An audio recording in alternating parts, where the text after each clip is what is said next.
This is a video presentation of Bible 2114, Unit 21, entitled Sources of Our Knowledge of Jesus. Your lecturer is Jerry Horner.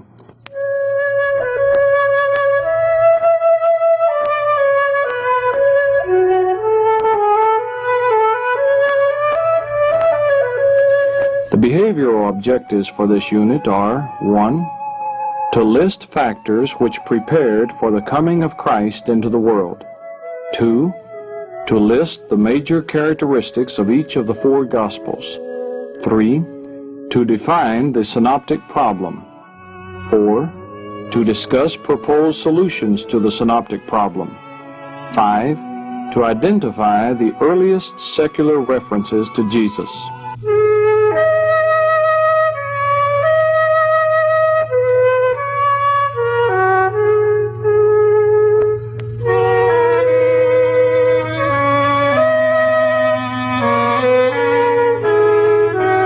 Paul said in Galatians 4:4 that Jesus was sent into the world when the fullness of time was come.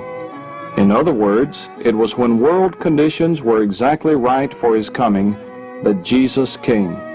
There never has been in history any other generation better suited for the coming of Christ than the generation in which he did come. At the time of Augustus, the Roman world embraced all the territory from the Euphrates River to the Atlantic Ocean, and from the Danube River and the southern borders of Scotland to the Sahara Desert. This meant that the entire Mediterranean world was under one roof. Under Augustus, one of the world's most efficient organizations was perfected, with the resulting era of peace, security, and progress that has seldom been equaled. Unconsciously, Rome was preparing the way for the gospel of Christ. It would be difficult to overestimate this contribution.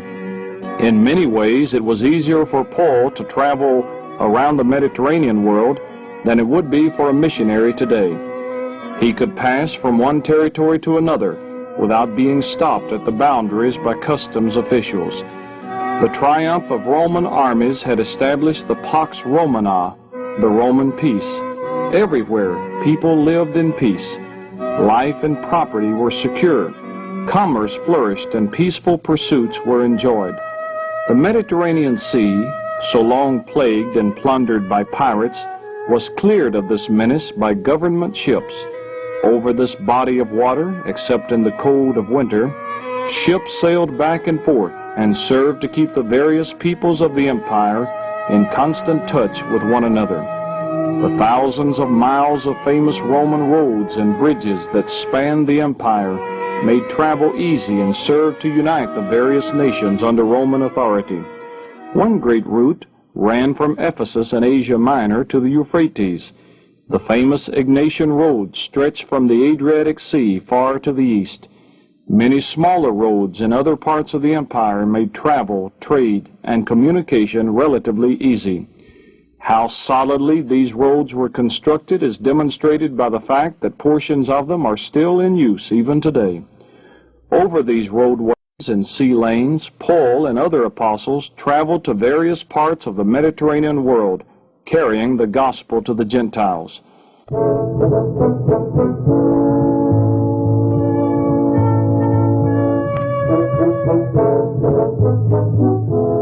Justice was administered under the imperial government to a remarkable degree. The Romans had a genius for law. This offered a protection for the messengers of Christ, as is evidenced by Paul's experiences at Corinth and at Ephesus. A universal language was in use in every part of the empire. Thanks to the results of Alexander's conquest, the Greek language had become the common medium of communication throughout the territories which composed the Roman Empire. In Egypt, Palestine, Syria, Babylonia, Asia Minor, Macedonia, Greece, and Italy, the same language could be heard in the marts of trade and ports of commerce. All this was of the utmost significance for the early spread of Christianity. The preachers of the new faith could proclaim the glad tidings of salvation everywhere throughout the empire in the common Greek tongue. Language barriers as well as political boundaries had been swept away by Greece and Rome in preparation for the spread of the first great world religion. It is no accident that the New Testament was written in Greek, because Koine Greek, or the language of the common man in the first century, is generally conceded to be the most effective vehicle ever for expressing thought. Not only did the early Christian missionaries have Roman roads on which to travel, Roman peace to protect them as they traveled, and the Greek language in which to preach the gospel, but they also carried with them the sacred Hebrew scriptures in the new universal language. About 200 years before Christ, the Old Testament had been translated into Greek. This translation was known as the Septuagint. So the Christian missionaries in the first century were spared not only the arduous task of learning a new language, but also the still more difficult task of translating the scriptures into that language. The conquest of Alexander spread Greek culture and learning, as well as the Greek language, throughout the eastern Mediterranean world. It was thus made easier to explain the truth of Christianity in the common thought concepts that the Greeks had furnished. In one sense, Socrates, Plato, and Aristotle had helped to prepare the way for Christ. They had not only led the people to see the folly of their belief in the many gods of Greece, but they had also pointed the way to a higher concept of the supreme being and of the universe. Paul and John used the vocabulary of Greek philosophy and of the mystery religions to portray the wonderful truths concerning Christ and his relation to the universe. However, Greek philosophy, like all other merely human thinking, had failed to find ultimate truth.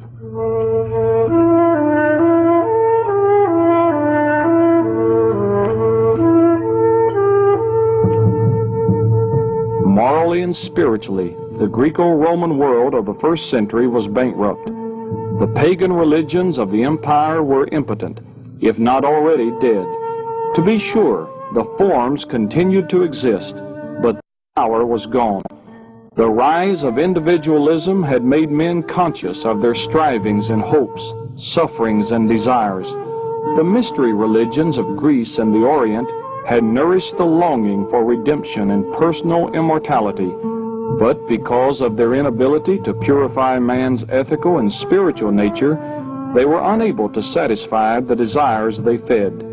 There is abundant evidence of the deep hunger of heart which people of that century and the empire had for spiritual truth. In reality, the world was crying for God. That cry is well expressed in the words of Seneca, "Where shall he be found, whom we have been seeking for so many centuries?"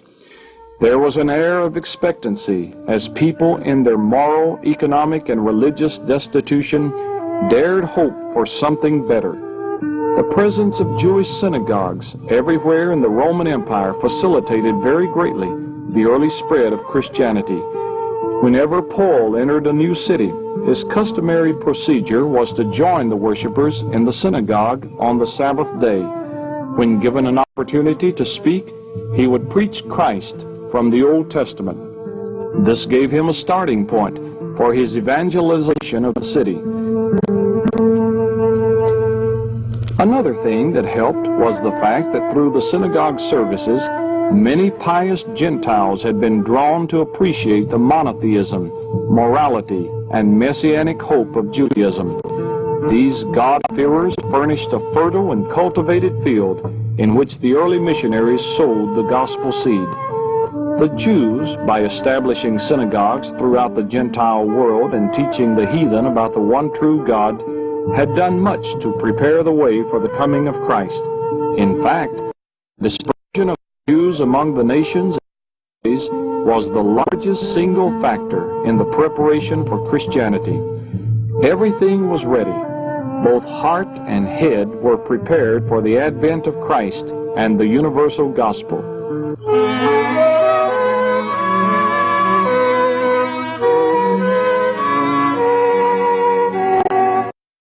Because the gospel was designed to meet the deepest need of each individual, it had a universal appeal. Thus it was that when the fullness of the time came, God sent forth His Son. The four Gospels are the primary sources for most of our knowledge of the events of Jesus' saving life and death. They are therefore records of supreme worth to the entire race of sinful men. Since they are so valuable, it is important that we have a knowledge of their origin and validity. It comes as a surprise to many people that Jesus had no stenographer present to take down His teachings as He uttered them. In fact, it was several years before the Gospels were written. Many factors delayed the production of the Gospels. As long as Jesus was with them, there was no need to write, and the apostles found it difficult to believe that He would not be with them always. After His death, they expected Him to return soon, and so there was no incentive for writing a record of His life. As long as Christianity was confining its efforts within the boundaries of Palestine, little need was felt for a written gospel. Furthermore, there was a Palestinian aversion to the writing of other books in addition to the Old Testament, which was regarded as sufficient. Collections of Old Testament proof texts were considered adequate for a record of Christ's life. In addition, the vivid account of the eyewitnesses was preferred to the more impersonal written record. Emphasis was placed on the inner life of the Spirit instead of the written letter of the Word. In addition to this, the high cost of writing materials made the possession of written documents difficult or impossible for poor Galilean peasants. Finally, the art of writing was not common, and the apostles were not literary men by preparation or calling. They had been commissioned to preach and evangelize, not to write.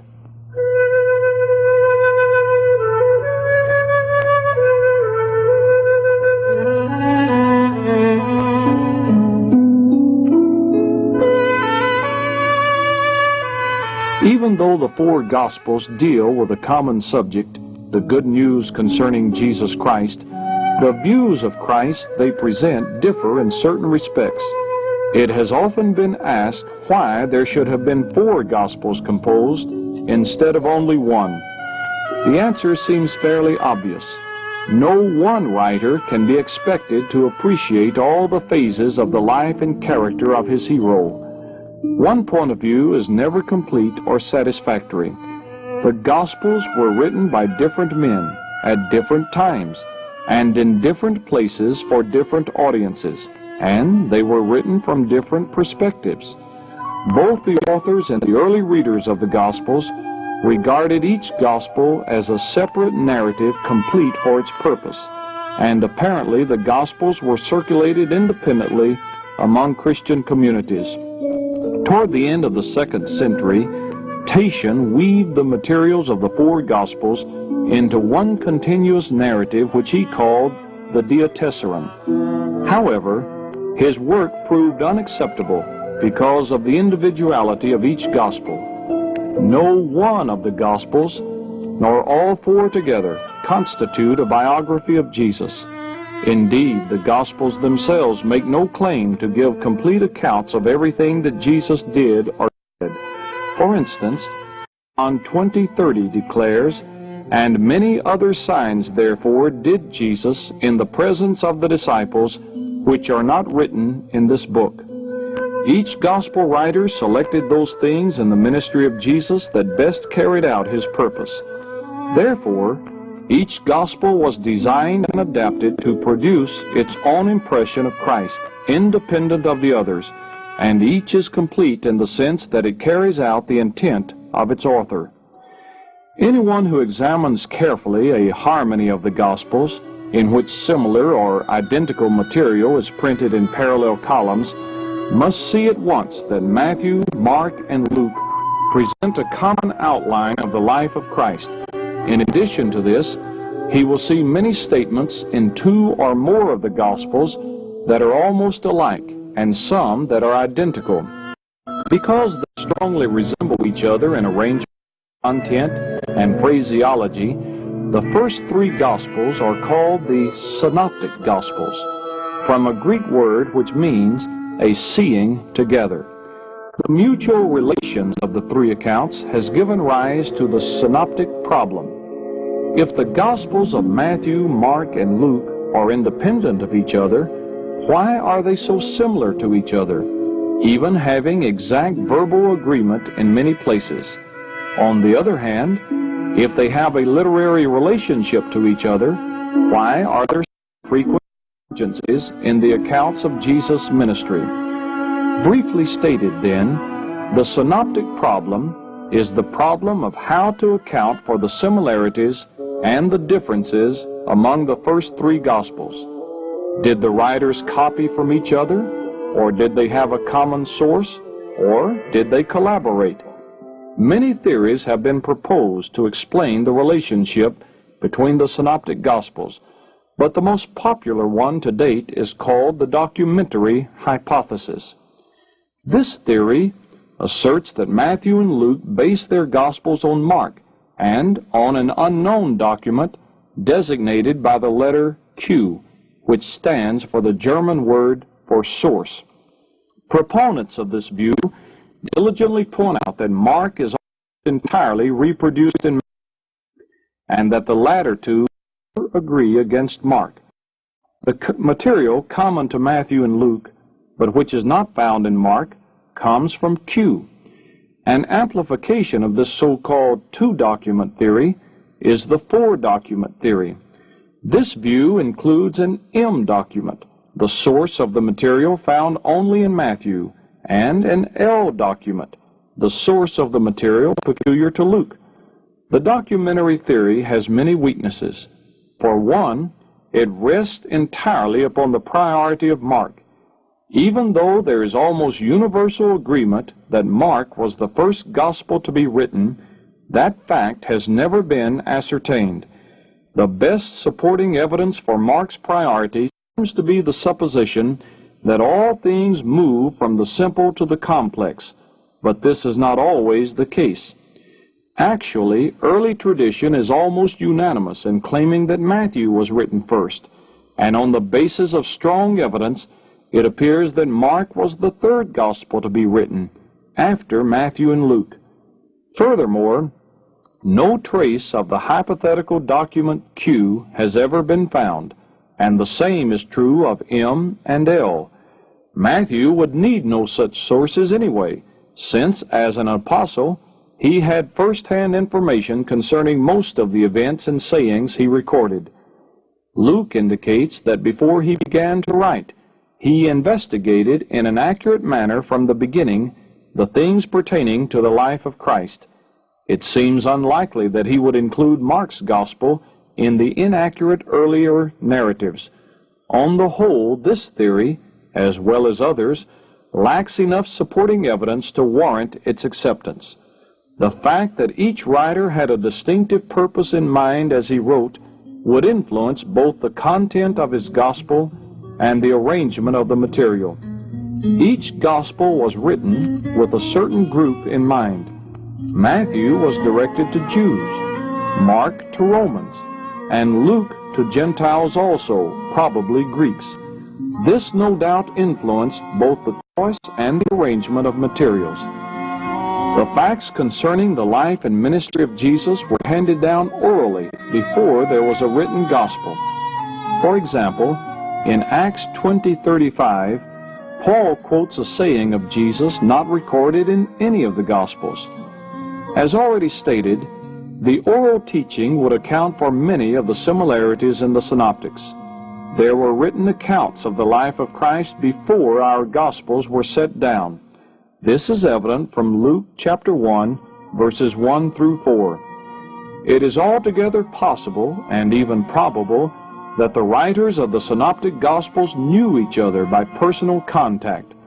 Perhaps there was an interchange of information among them which would explain much of their common material, while their own personal research and interest would account for their differences. The inspiration of the Holy Spirit was behind the writing of each of the Gospels. In John 14:26, Jesus assured his disciples, "The Holy Spirit will teach you all things and bring to your remembrance all that I have said to you. Although the book of Matthew itself is anonymous, tradition is unanimous in ascribing it to Matthew, a tax collector whom Jesus called to be one of his disciples. Very little was known about him, other than his name and occupation. After the first chapter of Acts, he disappears from the history of the church. Tradition says that for 15 years Matthew preached in Palestine and then went on missionary journeys to foreign nations. Papias, who lived around AD 100, stated that Matthew wrote his gospel in the Hebrew tongue and that the readers interpreted it as best as they could, that is, translated it into Greek. Other early accounts make the same claim. It is likely that Matthew later produced a Greek edition of his gospel. It has already been stated that each writer of the Gospels was confronted with a definite need and formed a definite purpose for his gospel and selected his materials under the guidance of the Holy Spirit. The number of Christians rapidly multiplied in the months following the ascension of Jesus. Then came persecution and dispersion, intensified by the death of Stephen. A written account of the life of Christ was needed and confirm these persecuted believers in their faith, connecting the message of the Old Testament Gospels and proving that Jesus of Nazareth is the Messiah. Matthew is just such an account. From the testimonies of such early writers as Papias, it appears that Matthew wrote his Aramaic Gospel around AD 45. Shortly thereafter, about AD 50, he must have published his Greek edition. Matthew is the Jewish Gospel, written to prove to the Jews that Jesus is the long-awaited Messiah. This Gospel serves as the connecting link between the Old and the New Testament and contains more than 60 references to the Old Testament. Matthew depicts the Messiah as the King, and the word of Christ is emphasized throughout the Gospel. The kingdom of heaven also receives emphasis in Matthew. Of all the Gospel writers, he alone uses the term, and that 33 times. Matthew is the teaching Gospel. At least 6 major discourses of Jesus are found in the book, comprising about 3/5 of the entire Gospel. Matthew is the only Gospel in which the word church occurs, in chapter 16, verse 18, and chapter 18, verse 17. Although it is strongly Jewish in its character, the Gospel does show an interest in Gentiles.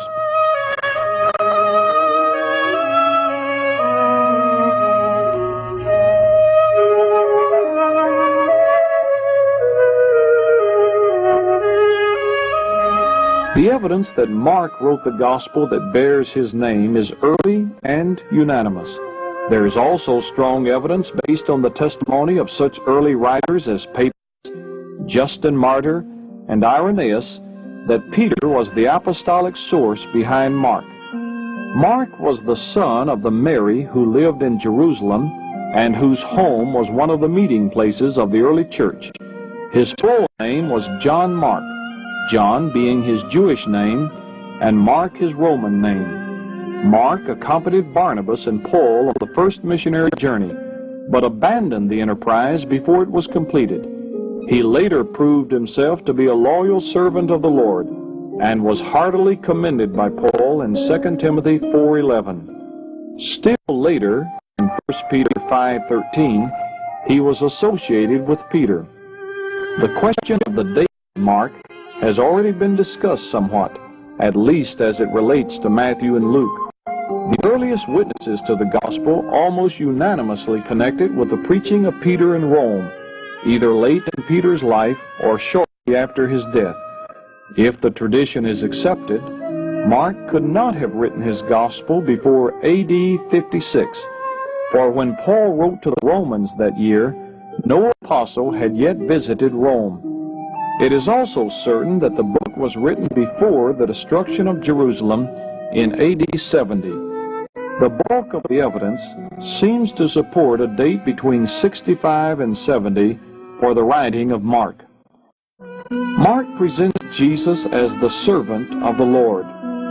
His subject is summed up in the words of the opening verse, the beginning of the gospel of Jesus Christ. The importance of the works of Jesus dominates the narrative, receiving more stress than the formal teachings of Jesus. The key verse is 10:45. Mark is characterized by its brevity. It is the shortest of the Gospels, containing no genealogy and no account of the birth and early Judean ministry of Jesus. Mark is the gospel of action. No other gospel moves so rapidly from one scene to another. John's gospel is a studied portrait of the Lord. Matthew and Luke present a series of colored slides, but Mark's gospel is a motion picture film of the life of Jesus.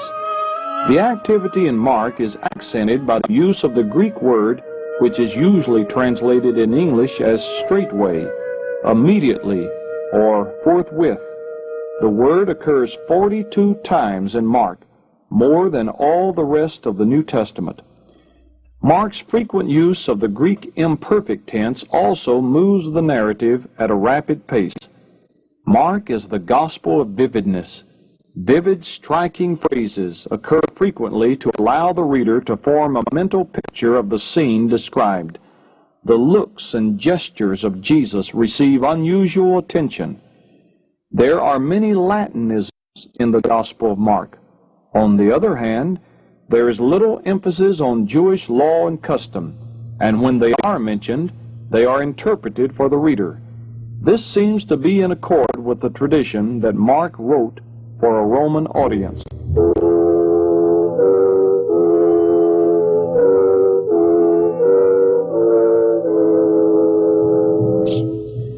Early tradition declares that Luke, the Gentile physician and companion of Paul, wrote the third gospel. On the basis of internal evidence, the Lucan authorship cannot be disputed. The writer of this gospel was also the writer of the book of Acts, and therefore any data derived from Acts pertaining to authorship could also be applied to the gospel. As we shall see later, Luke was undoubtedly the author of Acts. Luke is mentioned by name only 3 times in the New Testament, in Colossians 4:14, Philemon 24, and 2 Timothy 4:11. These passages reveal that Luke was a physician who was a loyal friend to Paul, and that he was highly esteemed by Paul as a companion in labor. Luke himself states that the immediate purpose of his book was that Theophilus, a person of rank and nobility, might know the certainty of those things in which he was instructed. However, Luke did not intend the gospel merely for Theophilus, but undoubtedly wrote it for Gentile converts in general, particularly Greeks.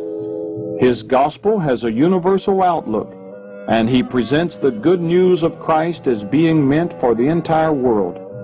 Luke also shows his readers that their faith is based on firm historic facts. Luke's gospel was written prior to Acts, and since Acts was written during Paul's first Roman imprisonment, the gospel must have been written at least before AD 63. Since Luke was in Caesarea while Paul was in prison there, he would have had ample opportunity during that time to conduct the investigation which he mentions in Luke chapter 1, verses 1 through 4. Very likely he wrote the gospel during this period, which would be around AD 58 to 60. Luke's gospel is marked by historical accuracy.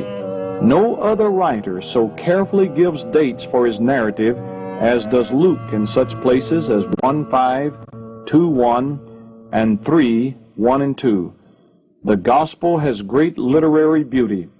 The vocabulary and polished style indicates that the writer was a man of high culture. The gospel shows an interest in medical and scientific matters. Luke is the universal gospel, showing that salvation is for all. Luke gives prominence to certain groups such as women, children, and the rich and the poor. Luke emphasizes prayer, especially the prayer life of Jesus. The Gospel records 7 occasions on which Jesus prayed, which are not found elsewhere. The Gospel places an emphasis on praise and thanksgiving. Luke stresses the humanity of Jesus.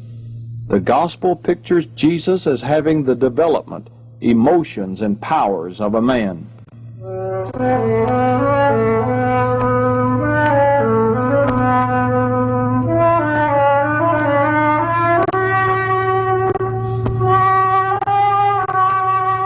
The external evidence weighs heavily toward the Apostle John as the author of the fourth Gospel.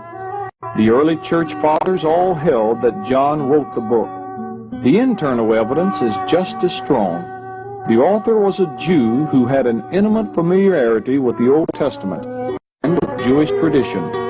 Not only was he a Jew, but he was a Palestinian Jew who had personal acquaintance with Palestine, and particularly with Jerusalem and its environment.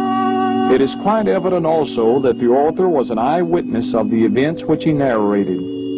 According to John 21, verses 20, 23, and 24, the writer is identified with a beloved disciple who was a companion of Peter and who had been near Jesus at the Last Supper, 13:23, at the trial, 18, 15, and 16, and at the cross, chapter 19, verses 26 and 27.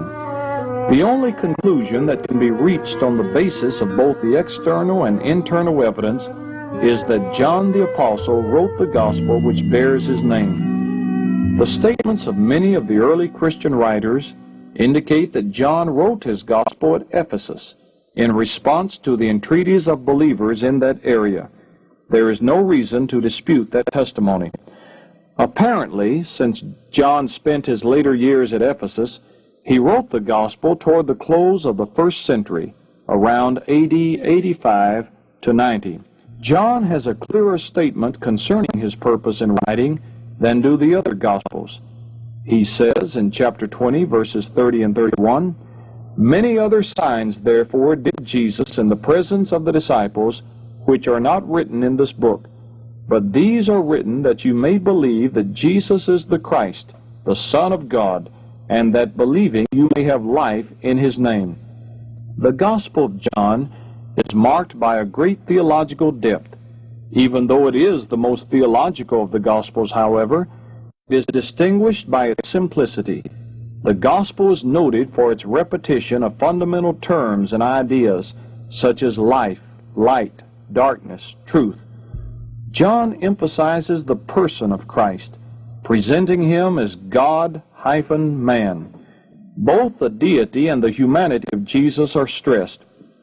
While the Synoptic Gospels, for the most part, omit the early Judean ministry of Jesus, John emphasizes it. It is possible that John was consciously attempting to supplement the account of the ministry of Jesus as found in the Synoptics.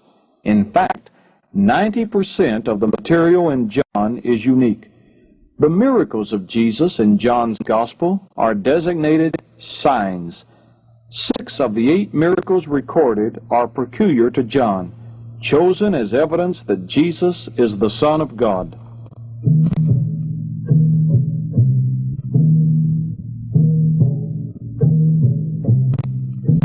There is little information about the history of Jesus from outside the New Testament. Only 3 Latin writers refer to Christ by name. Pliny, governor of Bithynia, writing to the Emperor Trajan in the year 112 about the superstition of Christianity, reports that it was the custom of the Christians on a fixed day to assemble before daylight and sing by turns a hymn to Christ as a god.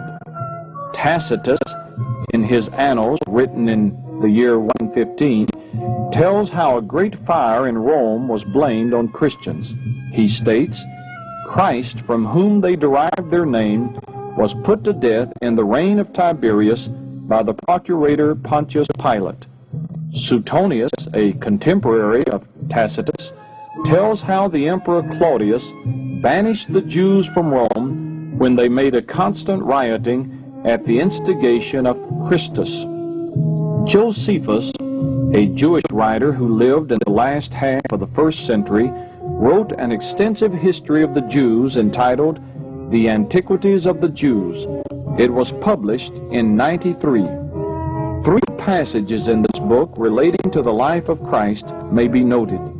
The first passage gives an account of Herod's action in killing John the Baptist, which is of value in support of the validity of the gospel records. Another passage records specific statements about Jesus, although many scholars have disputed the validity of the passage. Nevertheless, it may be genuine and thus deserves our consideration. Here is the passage which Josephus wrote. About this time arose Jesus, a wise man, if indeed it be lawful to call him a man, for he was a doer of wonderful deeds, and a teacher of men who gladly received the truth. He drew to himself many, both of the Jews and of the Gentiles.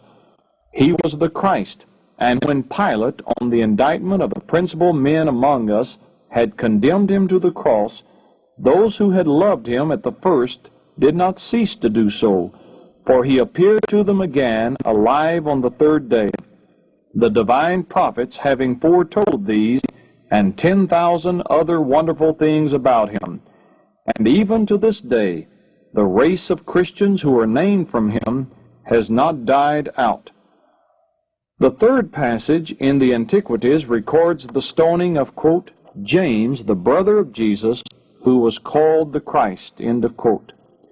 There are several allusions to Jesus in the Jewish Talmud, but they are late, slanderous, and worthless.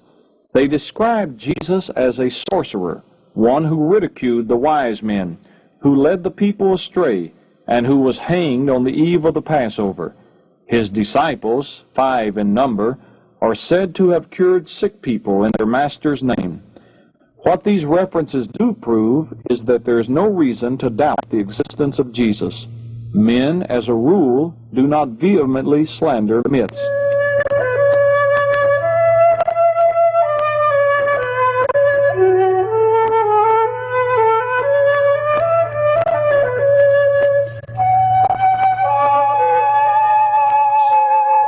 In review of the lecture, we have noted that it was no accident that Jesus came into the world at the time that he did. God is in control of history, and for centuries he had been preparing this world stage for the greatest dramatic event in history. Politically, economically, morally, and religiously, all the conditions were ready for the coming of Jesus into the world. The main source of our information about Jesus is the 4 Gospels. They are rightly so called, for strictly speaking, the first 4 books of the New Testament are not biographies of Jesus, they are personal testimonies. They bear witness to Christ and to the good news of his salvation. Therefore, each author selected, arranged, and presented his material according to his own purpose. It is much like 4 newspaper reporters going out to cover the same event. Although they all witnessed the same thing, their stories, while not contradictory, are written from different perspectives. Hence, Matthew, writing to the Jews, presents Jesus as the kingly Messiah. Mark, the Gospel of Action, introduces to a Roman audience Jesus as the mighty servant of God, before whom nothing could stand. Luke's Gospel is the longest one of the 4. It is also the most literary, as befitting a cultured, educated Greek. He presents to a Gentile audience Jesus Christ as a universal Savior, as the Son of Man, the perfect man. John, in deep contemplation, dwells on the person of Christ, describing him as the God-man. Early secular references to Jesus bear witness to the historicity of the gospel record.